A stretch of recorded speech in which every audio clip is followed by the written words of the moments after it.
Looking for the inside scoop on Broadway's biggest shows and stars? Well, you've come to the right place. It's The Broadway Show. I'm TAMSEN FADAL. A-list Hollywood star Rachel McAdams makes her Broadway debut in Mary Jane, the new play from Pulitzer Prize finalist Amy Herzog. Paul's here now with the story.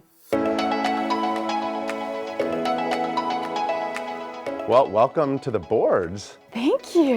How are you feeling right now? I mean, I feel like this is a lifelong dream to be working on a Broadway show. It really is. It's hard to kind of wrap. I'm having a hard time wrapping my head around it, to be perfectly honest. I pinch myself every day, and the little theater nerd in me is freaking out. Do you have any nerves? Is it scary? Yeah. Yep. Terrified.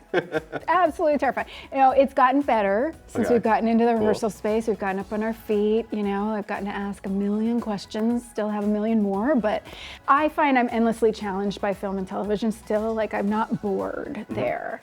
So you could kind of just go down that road. But yes, I was intimidated to take it on. So there was always something holding me back a little bit. But then I read this play, and it just got its hooks in me, and I was like, there's something in the universe that's telling me this is the one.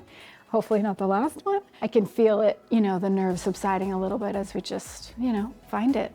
So let's talk about Mary Jane, the character, and the play. You are in every scene.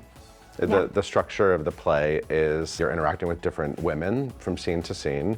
Give me sort of the capsule of what is Mary Jane's life like. Yeah, Mary Jane is a single mom living in Jackson Heights, New York. She has a 2.5-year-old son who's quite sick. He has a lot of special needs. And so she has caretakers that come in and out of her home.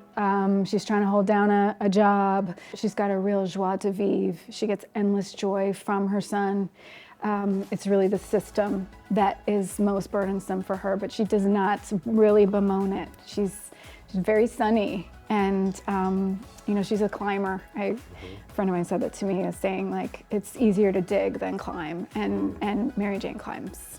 It starts very realistic, and it's a very interesting structure to the play. And your director, Annie Kaufman, actually said it's set in a dream world based in sober truth, which I think is a really well stated. I love that. I haven't heard her say that. Yeah, I mean, she's smart like that, right? Yeah, she's pretty darn smart. Yeah. What's it been like digging into it in the rehearsal room? Yeah, it's been lovely to move through that energy of something very concrete to something very spiritual and kind of otherworldly. The energy that this play follows moves in a lot of places, but I think it's all relatable. You know, it all is grounded still, even at its most heightened moments. I think this play is just so gorgeous. The writing is incredible. I think it's heartwarming, and it's heart-wrenching, and it's surprising, and it's funny. And it's a testament to the human spirit. I think it certainly is a play that has changed me.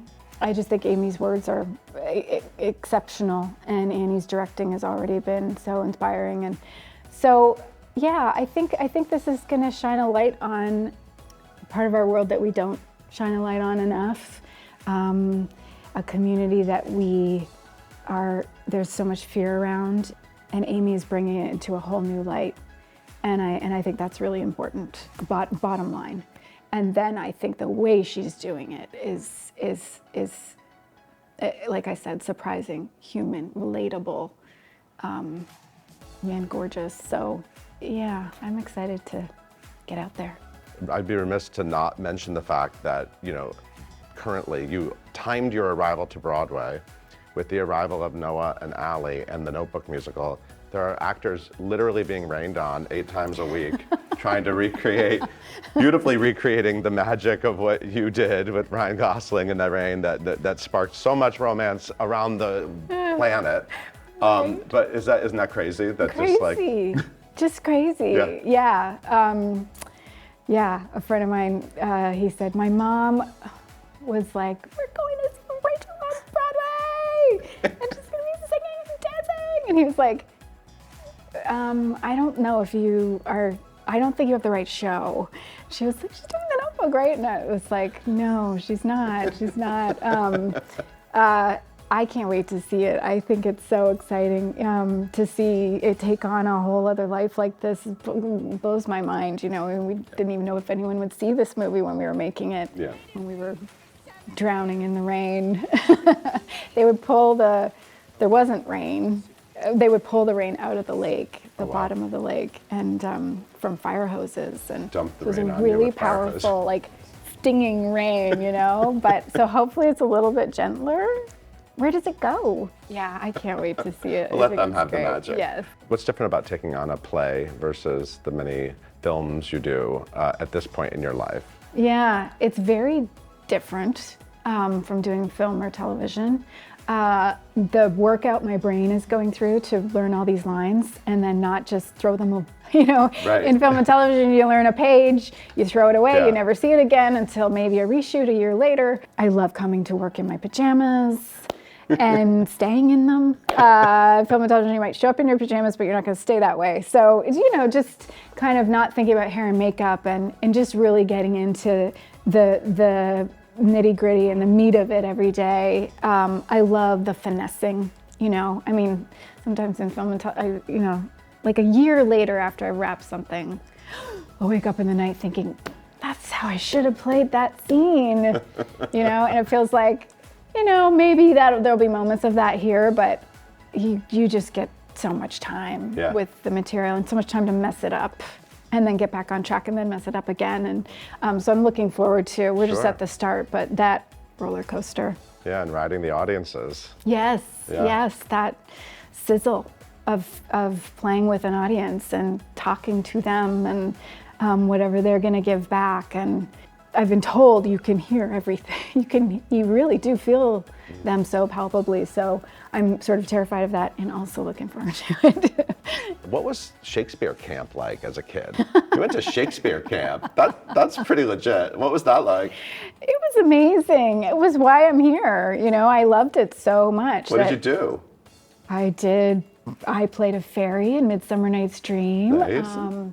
We did Greek theater. I played Clytemnestra and Agamemnon. You know, and we were kids, and it was like, you guys can do this. This is not beyond you. You know, you get all these ideas that this is hard stuff, and it is. You know, but I had this great director that was like, you guys can do this. It really was life-changing. I remember we were in an actual outdoor amphitheater. It was this incredible place in small town Ontario, Canada, and it was just phenomenal. It was incredible. I just remember playing a fairy, and Enya came on, and we all woke up as these little fairies, and I was at the bottom of this ravine in this amphitheater, and there's big pine trees everywhere, and it's never been as magical as that since.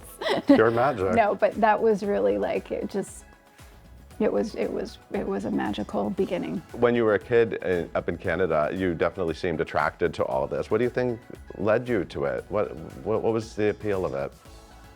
What I love so much about acting, you know, I grew up in a small town and I had a very stable childhood. I was in the same house basically from birth until I went off to theater school when I was 18. And I had a very stable, you know, I knew every day it was very consistent, which was wonderful. And I'm so grateful for it. And it really grounded me. And I think it's been really helpful in my acting life to go back to that. But I really wanted to see the world. I really wanted to get out there. I wanted to know what all these lives people were living. Remember when we would drive at night? I loved driving at night because I could see in people's windows. And I would just look out the window and wonder, like, oh, what's that person's life like? You know? So I love that I get to live. I get to cram a lot of lifetimes into this one. I feel it's created a great deal of compassion and empathy in me, which, you know, you can never have enough of. So.